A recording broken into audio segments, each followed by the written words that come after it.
Ang tao sa putikan ay talagang buhay pa, ngunit siya ay ginawang inihaw na manok ng mga lokal na katutubo.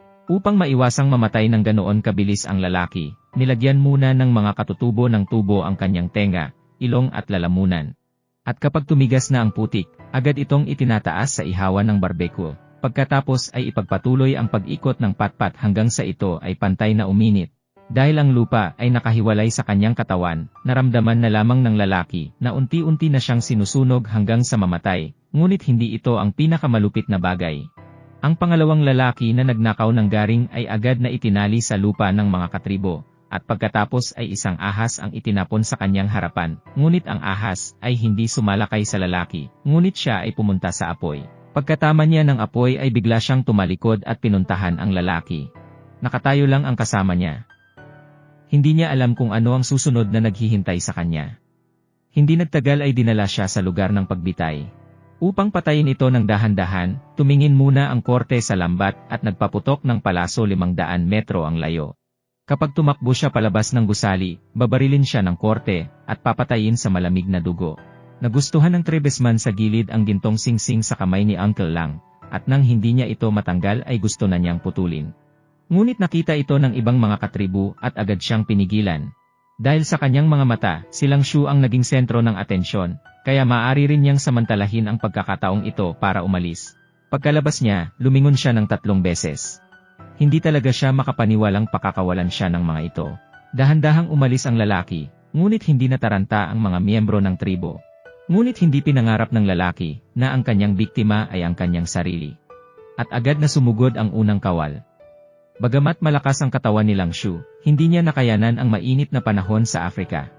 Ang mga katutubo ay tila may maliliit na motor sa ilalim ng kanilang mga paa. Hindi rin nagtagal at naabutan ko sa likod ng Lang Shu. Malapit na siyang matalo.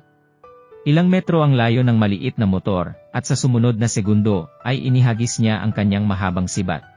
Mabuti na lang at hindi siya tinusok ng sibat. Sinamantala yon ni Lang Shu para pigilan siya. Kaya bago pa siya ma-promote ay pinatigil siya ni Lang Shu. Matapos ang isang matagumpay na pagpatay, ang simpleng kagamitan ay nagbigay kay Lang Shu ng kabisera upang ibalik ang sitwasyon. Hindi nagtagal ay dumating na ang mga miyembro ng tribo. Hindi niya akalain na mawawala sa kanila ang kanyang kapatid. Buti na lang at dumaan din dito ang pangalawang mga ngaso. Tiningnan niya ang bangkay ng kanyang kasama ng walang sabi-sabi, at sinugod si Lang Shu na nangakong ipaghihiganti ang namatay na Trebesman. Napakalungkot ng eksenang ito. At nang maabutan na lang ni Dusuk si Lang Shu, bigla siyang uminit at nahulog sa sumunod na segundo. Inilibot niya ang kanyang mga mata. Sa wakas ay nagkaroon ng pagkakataon si Lang Shu na huminga, at pagkatapos ay nagtago siya. Bago ang pambihirang tagumpay, ginawa niya ang kanyang sarili ng isang pares ng sapatos na akmang-akma sa kanyang mga paa. Sa pagtapak niya sa lupa, bigla siyang may natuklasan sa lupa. Ito pala ang sikat na higanteng African snail. 3 araw na siyang hindi kumakain, kaya hiniwa-hiwa ang kuhol gamit ang kutsilyo. Pagkatapos ay ipinasok niya sa kanyang bibig ang snail sashimi. Paulit-ulit niyang tinatanggihan, pero lagi niyang iniisip na masarap ang pagkain. Pagkatapos kumain, hindi alam ni Lang Shu na natuklasan ng mga katribu ang kanyang pinagtataguan. Bagamat hindi siya mukhang matalino, mabilis niyang ginamit si Gao Guding para sa kaligtasan, at pagkatapos ay mabilis na sinuri ito. Hindi nagtagal ay natuklasan ni Lang Shu na nang malapit na siyang makatakas, dumaan siya sa isang cactus. Agad siyang nagkaroon ng magandang ideya, at pagkatapos ay sinundot niya ang cactus gamit ang kanyang baril, at ang katas ng puno ay mabilis na nahulog sa mga miyembro ng tribo. Malasalamin ang kanyang mga mata. Talagang nakita ni Tu Zuzu ang hindi pangkaraniwang bagay na ito. Hinuhusgahan niya na malapit lang si Lang Shu. Sa oras na ito, nakakita siya ng isa pang pares ng cacti. At pagkatapos ay maingat siyang humakbang pasulong upang maghanda ng palihim na pag-atake, ngunit hindi niya inaasahan na nasa likuran niya si Lang Shu sa oras na ito. Binaril niya ito sa hilagang kanluran sa susunod na segundo.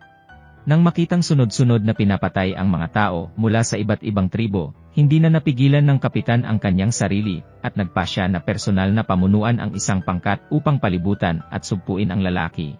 Sa oras na ito, si Lang Shu ay sobrang gutom at uhaw. Pumunta siya sa ilog upang uminom ng tubig, ngunit ang ilog ay puno ng mga buwaya at walang paraan upang makuha ito.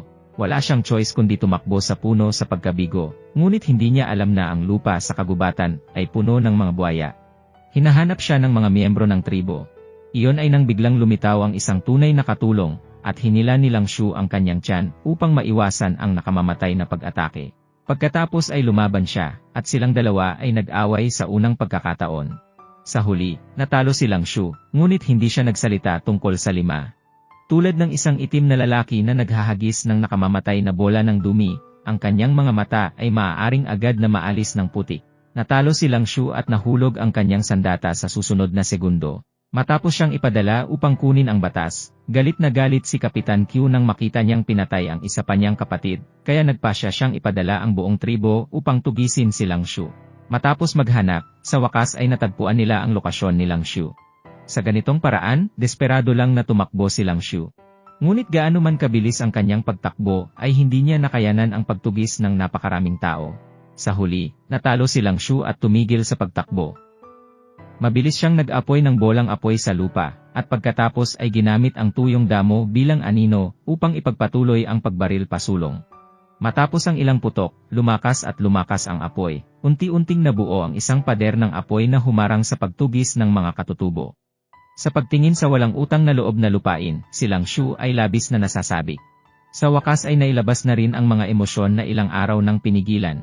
Opisyal na binuksan ang infield ng tribo. Ang mga pagtatalo ay lumitaw, at si QQ ay pupunta sa malayo, at patuloy na hahanapin ang lalaki. Ngunit nadama ng mga karaniwang tao, na papatayin lamang nito ang mga pamilya, at mamamatay. At ang katotohanan na sila ay nahulog sa sitwasyong ito ay dulot ng Qiuzhang. Aalis na sana siya pagkasabi niya noon, ngunit kasama niya si Qiuzhang. Nakataas ang sandata sa likuran niya, at tumagos ito sa katawan niya sa sumunod na segundo.